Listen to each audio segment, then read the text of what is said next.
Hola, soy Julia, profesora de Química del Centro de Estudios Luis Vives.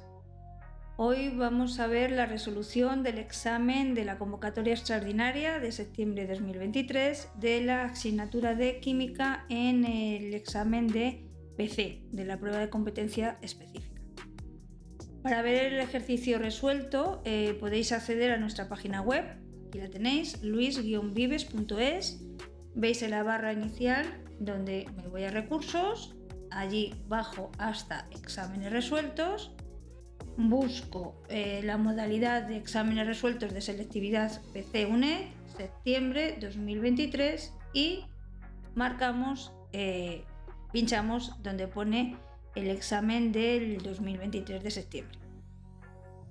Bueno, pues como os decía, vamos a empezar a resolver el examen, pero previamente os voy a decir cómo ha sido. El examen constaba de 3 partes. En la primera parte era de tipo test, con 15 preguntas, de las cuales solamente había que responder a 10.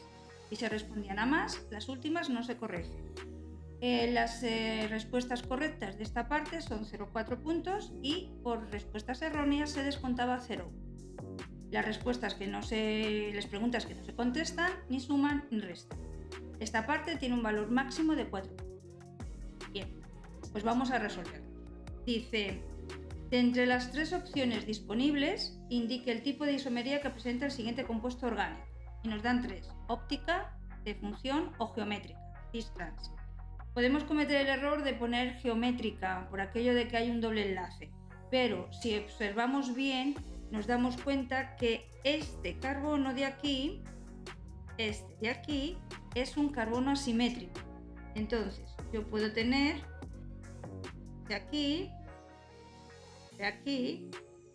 3 y H doble enlace CH2, o puedo poner CH enlace CH2 CH. Con lo cual lo que estamos obteniendo es una isomería óptica. Segunda pregunta dice, el PE, polieteno, es un polímero sintético de adhesión. Y tenemos que saber determinados polímeros de qué naturaleza son. Entonces, bueno, sintético de adhesión. Dice la 3, el sulfato de plata, y nos dan el peso molecular del sulfato de plata, tiene un valor de K sub PS de 6 por 10 elevado a menos 5. ¿Qué cantidad se disolverá en 2 litros de agua? Vale, para explicaros esta pregunta voy a abrir la pizarra y os lo explico. Vale, pues tenemos que el sulfato de plata, que es sólido, se disocia en 2 de plata más el ion sulfato. A ver, aquí lo que es la concentración del sulfato de plata nos interesa, entre comillas, sólido, y al principio pues no tenemos nada y luego se van a disociar en 2S y NS. ¿Cuál es la constante de solubilidad en este caso? La Kp+S, o producto de solubilidad, la concentración plata más cuadrado por la del ion sulfato, cual sería 2S cuadrado por S 4S. Solubilidad, por lo tanto, la raíz cúbica de la constante partido 3. Y como sabemos cuál es el valor de la constante, porque me la están diciendo en el ejercicio, 6 por 10 elevado a menos 5 entre 4 nos da 0,025 mol litro. Como me lo piden en gramos litro, en gramos, pues entonces digo, si yo tengo 2 litros por 0,025 mol litro y por 311,87 gramos que pesa un mol de plata, litros se nos van, moles se nos van y nos quedan los gramos. Son 15,31 gramos, aproximadamente 15,4. Y vamos a buscar este valor en las respuestas. vemos que efectivamente está en la respuesta A. 4. ¿Cuál de las siguientes moléculas es polar? Pues la única que es polar es el fosfano, el tridruro de fósforo. Tano y el disulfuro de carbono son apolares. 5. Dice, dado el elemento Z19, los números cuánticos de su electrón más externo en el estado fundamental son... A ver, para resolver este ejercicio yo siempre hago lo mismo y recomiendo que hagáis lo mismo. Y es que hagáis en primer lugar la configuración electrónica. 1s2, 2s2, 2p6, C2, 3p6, 4s1. ¿Por qué? Porque así sabemos cuál es el electrón más externo. Sabemos que está en el nivel 4, luego n es igual a 4. Ya hemos descartado la primera opción. Y para descartar una de las dos, si n vale 4, L puede valer 0, 1, 2, 3. 0 cuando es S, 1 cuando es P, 2 cuando es D, 3 cuando es F. Ninguno de los tres últimos me valen, así que L es igual a 0. Ya con esto es suficiente para saber que es B la respuesta correcta, pero podremos seguir y decimos M va a tomar valores entre menos L, 0 y más L. Y si L es 0, pues el caso es 0. Y luego, como hay un solo electrón, hay veces que podemos poner menos un medio o más un medio, según los criterios. En este caso, menos más un medio, perfecto. La respuesta correcta es la B. 6. Dada la reacción de adición, indique el producto orgánico que se forma. Otro de los trucos que yo empleo siempre para explicarlo y para que lo hagáis en los exámenes y lo hagáis tranquilamente. Esto lo podemos poner en forma desarrollada, si vamos viendo qué es lo que está ocurriendo, ¿vale? Más. Esto de aquí, ¿qué nos va a dar? Pues nos da un producto en donde el hidrógeno se nos va a uno de los carbonos, el bromo a otro de los carbonos y se rompe el triple. Yo lo voy a hacer así. Sabemos que pueden salir dos compuestos, pero este es el mayoritario, entonces este sale aquí, aquí. Si queréis lo podemos poner en forma semidesarrollada ahora para que nos sea más fácil nombrarlo. Y efectivamente es el 2, carbono 1, 2, 3. Este es el 2 bromo prop 1N. Vale. Dice el 7. ¿Para cuál de las siguientes reacciones en equilibrio a temperatura constante disminuirá la cantidad de producto al aumentar el volumen del recipiente de la reacción? A ver, esto es un Le Chatelier. Entonces yo digo, ¿qué ocurre cuando aumenta el volumen? Cuando aumenta el volumen, baja la presión. Y en ese caso, el equilibrio se desplaza a donde hay más moles en estado gaseoso. En este caso veo que aquí hay 2 más 1 moles gaseosos y aquí 2. De la reacción se irá hasta ese lado y entonces por eso aumenta el equilibrio, disminuye la cantidad de producto. Se va hacia la formación de los demás. 8. Señale cuál de las siguientes afirmaciones es cierta. Los ácidos carboxílicos son sustancias orgánicas que contienen uno o más grupos éster. Falso. El etano es más soluble en agua que el etanol. Así, porque el etanol es un alcohol y entonces es más carbonado. Y el punto de ebullición del butano es menor que el del bután 1-ol. Efectivamente. No son lo mismo. El butano es un alcano y el butanol es un alcohol. Por tanto, la definición es esa, la respuesta correcta. 9. Dice, de las siguientes configuraciones electrónicas representa un estado excitado en un átomo. La representación de un estado excitado es cuando hay orbitales que han saltado, hay electrones que han saltado de un orbital a otro. ¿Dónde sucede este? Pues aquí. ¿Por qué? Porque si no estuviera excitado sería así, ¿vale? Lo que ha ocurrido es que un electrón del orbital 2s ha pasado al 2. Así que 10. Indique la expresión correcta para la constante de la K_P dada la siguiente reacción. Nos fijamos en la reacción y tenemos el fluoruro de sodio es un sólido, el ácido sulfúrico está en forma líquida, el hidrógeno sulfato de sodio es una sal sólida y el fluoruro de hidrógeno solamente es un gas.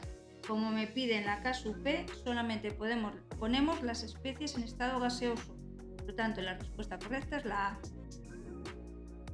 11. Dice, en una reacción de orden 3, la unidad en el sistema internacional de la constante es... Hay un truco que también os aconsejo que interioricéis y es que las unidades de la constante siempre van a ser igual a 1 menos el orden de unidades molares por segundo menos 1.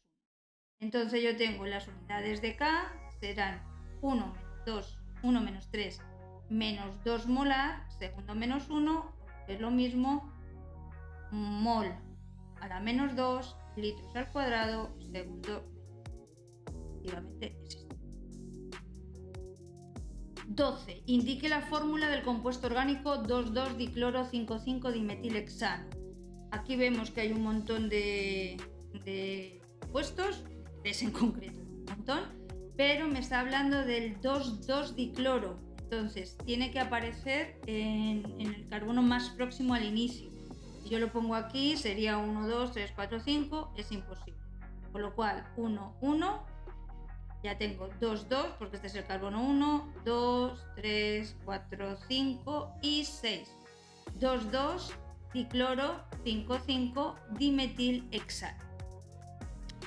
Tampoco podría ser porque aquí hay 3 metil y aquí hay 3 cloros, así que lo miremos por donde lo miremos, la respuesta correcta es la B. 13. ¿Qué polímero se formará mediante la reacción de polimerización siguiente? Bueno, también es uno de los polímeros que os recomiendo que os aprendáis. Dice, basándose en los principios de la teoría de repulsión de los pares de electrones de la capa de valencia, indique cuál es la geometría molecular del anión. Es triangular plana, ¿vale? Y ya por último, dice, la constante de velocidad de una reacción de primer orden es 5 por 10 elevado a menos 7 segundo menos 1, teniendo en cuenta que la concentración del reactivo es 3 por 10 elevado a menos 3, ¿cuál será la velocidad de la reacción? Bueno, pues es de primer orden, K es igual a M por el producto que sea, con lo cual la velocidad va a ser igual, perdón, está mal, esto está muy mal. A ver, la velocidad es igual a K por esto sí. Con lo cual lo que hacemos es sustituir los datos.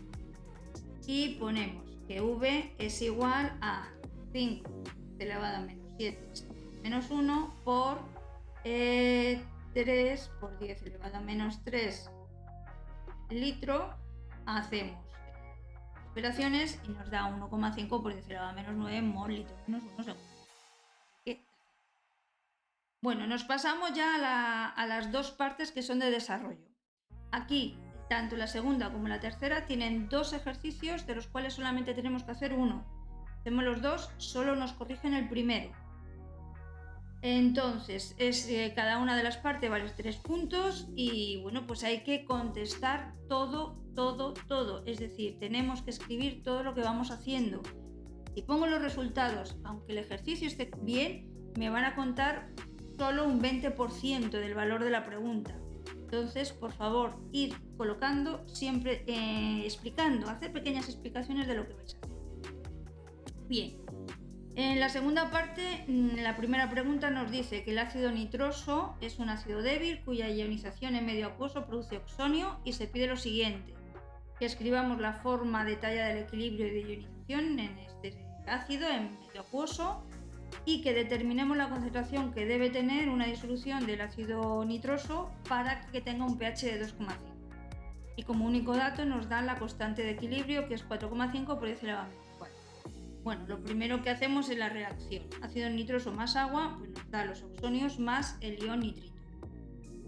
Para saber la concentración, hacemos la tabla de concentración costumbre, la concentración inicial no la sabemos, 0 y 0 en los iones, pero al final sabemos que es esta concentración menos X. Y X y X. Partimos de la fórmula de la K-A, de la constante de equilibrio, y como sabemos el pH, porque nos ha dicho que tiene que ser 2,5, sabiendo que el pH es igual a menos el logaritmo de la concentración de protones, podemos calcular esa concentración de protones, que sería 10 elevado a menos.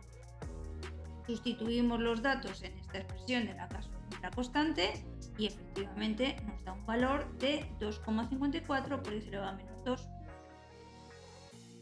A ver, el segundo ejercicio dice que cuando reacciona el cromato de potasio con el ácido clorhídrico puede obtenerse cloruro de cromo 3 a la vez que se forma un gas amarillo verdoso, cloro, y un compuesto soluble en agua como el cloruro de potasio. Y se pide lo siguiente: A. Que ajustemos la reacción por el método del ion-electrón, indicando las especies que se oxidan y las que se reducen, y también determinar la ecuación molecular. B. Cuántos mililitros de ácido clorhídrico del 37% y densidad 1,19 gramos mililitros serán necesarios para que reaccionen 7 gramos de potasio. Y C. Considerando compartimento ideal, qué volumen de cloro medido a 20 grados centígrados y una atmósfera de presión se formarán en las condiciones descritas en el apartado anterior. Los datos que nos van a dar son las constantes de los gases, la masa molecular del dicromato de potasio y del cloruro de hidrógeno, más la conversión de la temperatura de grados centígrados a Kelvin, que es sumándole 270. Bueno, pues lo primero que tenemos que hacer es poner la reacción con los compuestos que nos han dicho y buscar los números de oxidación. Vemos que el cromo en este caso se está reduciendo porque pasa de 6 a 3. Luego el dicromato de potasio será la especie oxidante, porque es la que se reduce. Luego el cloro pasa de -1 a 0, ahí está oxidándose, aumenta su número de oxidación, por lo tanto el clorhídrico aquí será el reductor. Bueno, pues ajustamos y hacemos siempre lo mismo. Primero ajustamos los elementos que son distintos de hidrógeno y de oxígeno, con lo cual en la de oxidación tenemos que poner 2 cloros menos, porque nos va a dar al final dicloruro. Luego ajustamos los oxígenos añadiendo agua en el lugar donde menos oxígenos hay. Tenemos que acordarnos que estamos en el ácido. Y al salir hidrógenos, pues lo que hacemos es ajustar luego introduciendo protones. Comprobamos los electrones y vemos que no están igual, pues hacemos un ajuste de electrones. Aquí en la de oxidación hemos tenido que multiplicar por 3 y en la de reducción por 2. Sumamos y nos da por un lado la ecuación iónica neta y luego la molecular, juntamos los iones y nos da esa molécula, que nos va a servir para los siguientes apartados, porque vamos a utilizar mucho de estequiometría en los siguientes apartados. Por ejemplo, en el apartado B usamos la estequiometría viendo que 2 moles de dicromato necesitan 16 de clorhídrico para que se produzca la reacción. Entonces, calculamos los moles que hay en 7 gramos de dicromato utilizando la fórmula de costumbre, número de moles masa a partir de la molecular. Calculamos haciendo esa proporcionalidad los moles de clorhídrico que tendríamos que usar, nos salen aproximadamente 0,3 moles y a partir de ahí calculamos la masa. Con la misma fórmula de antes, si el número de moles es igual a la masa partido por la masa molecular, la masa será igual al número de moles por la masa molecular. Nos da aproximadamente 10,95 gramos. Pero ojo, tenemos que tener en cuenta que el clorhídrico está al 37% de masa, entonces también hacemos una proporcionalidad o lo calculamos a partir de la fórmula del tanto por ciento de masa. En cualquiera de los dos casos nos da el mismo resultado, que es 29,6 gramos. Repito, 29,6 gramos es la masa, y luego, como lo que nos está pidiendo es el volumen, pues la densidad masa partido por volumen, ese volumen nos va a dar 24,8 aproximadamente 25. En el apartado C, pues lo que hacemos también es comparar la estequiometría entre el dicromato de potasio y el cloro. Y entonces vemos que es 2 a 3, calculamos así los moles de dicloro que han salido, que son 5,4 por a menos 2, y sabiendo que nos han dado la constante de los gases ideales, la temperatura y la presión, buscamos el volumen y nos da 0,13. Nos vamos al apartado, a la tercera parte, y en la tercera parte volvemos a tener dos preguntas que, recuerdo, solamente se contesta. La primera, que nos dice, dadas las especies moleculares trifluoruro de nitrógeno y tetrafluoruro de carbono, se pide lo siguiente para cada una de ellas. Primero, escribir las estructuras de Lewis utilizando puntos y cruces para diferenciar los electrones de cada átomo. Deducir la geometría molecular de estas dos especies basándonos en la teoría de repulsión de los pares de electrones de la capa de valencia y, teniendo en cuenta esas geometrías moleculares, argumentar su polaridad. Como datos nos da las masas atómicas de cada uno. Bien, os voy a explicar solamente uno porque el otro se haría siempre. Entonces, en el apartado A, yo lo que hago primero es poner la configuración electrónica de cada uno de ellos. He empezado por el de nitrógeno y he puesto tanto la configuración como la notación de Lewis para saber cómo están más o menos los electrones que hay en la última capa, que en el nitrógeno son 5 y en el flúor son 7. Construimos esa estructura de Lewis, podemos utilizar la regla. Yo utilizo la regla de Lewis porque me parece mucho más cómodo. Entonces digo, ¿cuántos electrones son necesarios para que se forme este compuesto? 8 por parte de cada uno de los elementos distintos de hidrógeno. Como tengo 4, pues 32 electrones. Pero ¿cuántos electrones tengo disponibles? Solamente los que hay en las capas de valencia. 5 por parte del nitrógeno y 7 por 3 del flúor. Por lo tanto, 26. ¿Cuántos van a intervenir formando un enlace? Pues 32 menos 26. Serían 6. Si lo dividimos entre 2, repartidos en 3 enlaces. ¿Nos van a sobrar o nos van a quedar electrones libres? Sí. Los disponibles menos los compartidos. Menos 6, 20. Y entonces a partir de ahí escribo el nitrógeno va a ser el que se encuentra en el centro, porque es el que tiene más electrones compartidos, y luego tenemos los flúor al lado. Va a dar esta estructura. Con el tetrafluoruro de carbono se sigue lo mismo. Para ver luego cuál es la geometría real según la teoría de los pares de la capa de valencia, yo he utilizado esta otra técnica, que es que me dice cuántos electrones de la capa de valencia del nitrógeno hay y cuántos electrones del flúor implicados en el enlace. No en su capa de valencia, sino implicados en el enlace. Y veo que hay 5 en el nitrógeno, que es el elemento central, y 1 de cada uno de los flúor, por lo cual tengo 8 electrones. De ellos, de los electrones que hay en el elemento central, ¿cuántos están desapareados? Entonces eso, como yo he hecho la configuración antes y he visto que el nitrógeno está 7 es 1s2, 2s2, 3, digo, aquí tengo 2 electrones y tengo 1, 2 y 3 electrones desapareados. Como necesitamos 2 electrones para formar un enlace, pues 2 por 3, 6. ¿Cuántos se van a estar compartiendo o formando enlaces?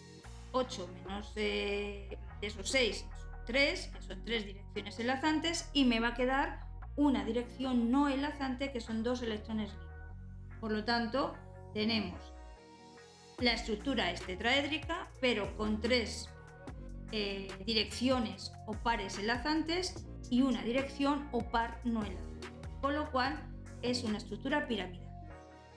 En el tetrafluoruro de carbono hacemos exactamente lo mismo y nos va a salir que en este caso es una estructura tetraédrica perfecta, ¿vale?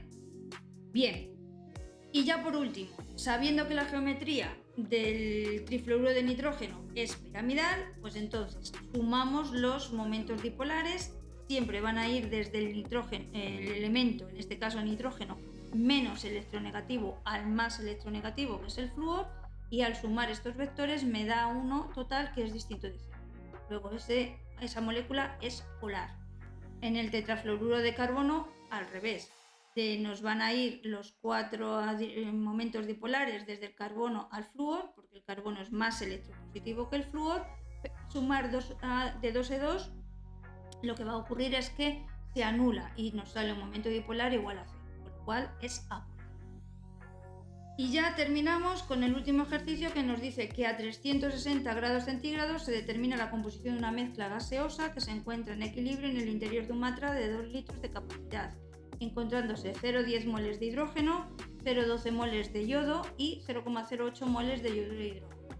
Se pide que calculemos el valor numérico de la constante de equilibrio K(C) y calcular la cantidad de hidrógeno que se ha introducido en el matraz para tener un total de 0,16 moles de hidrógeno y qué ocurriría en este equilibrio si aumentamos la presión del sistema manteniendo la temperatura. Bueno, pues lo primero que hacemos siempre es poner el equilibrio y hacer una tabla.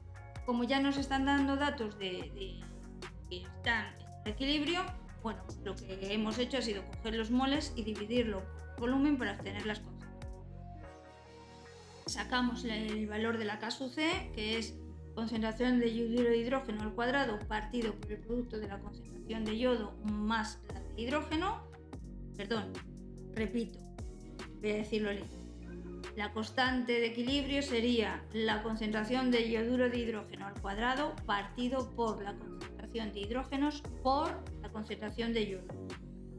Ahora sí. Y entonces nos da un valor de 0,53. Fijaos que aquí no hay unidades, no hemos puesto unidades. ¿Por qué?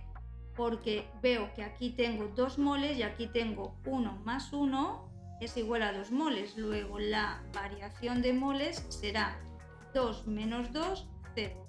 Esta constante es adimensional. En el apartado B nos dice que a partir de los datos que nos han dado, pues vamos a ver, queremos obtener 0,16 moles de yoduro de hidrógeno. Entonces, seguimos con nuestra tablita, partimos de ese inicio y luego al final pues sería 0,10 más n, no sabemos qué cantidad, menos x, 0,12 menos x y 0,08 más 2x igual a 0,16. A partir de esta ecuación de primer grado sacamos la x que nos da 0,04. Entonces, llevamos los moles aquí, volvemos a utilizar la ecuación de la constante con una única variable que es lo que tenemos que buscar y nos da que el número de moles es 0,5.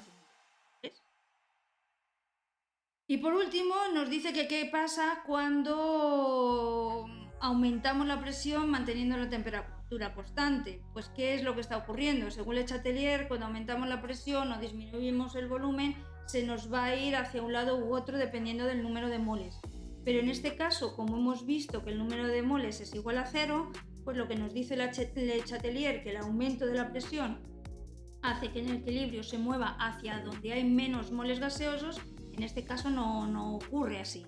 ¿Por qué? Porque en los dos lados de la ecuación tenemos el mismo. Con lo cual no hay perturbación. Bueno, pues hasta aquí ha sido el examen. Una explicación rápida y breve de lo que ha sido el examen. Si queréis ver en más detalle, os remito otra vez a nuestra página web y donde podréis ver este examen y otros muchos. Os espero para la próxima vez. Gracias, hasta luego.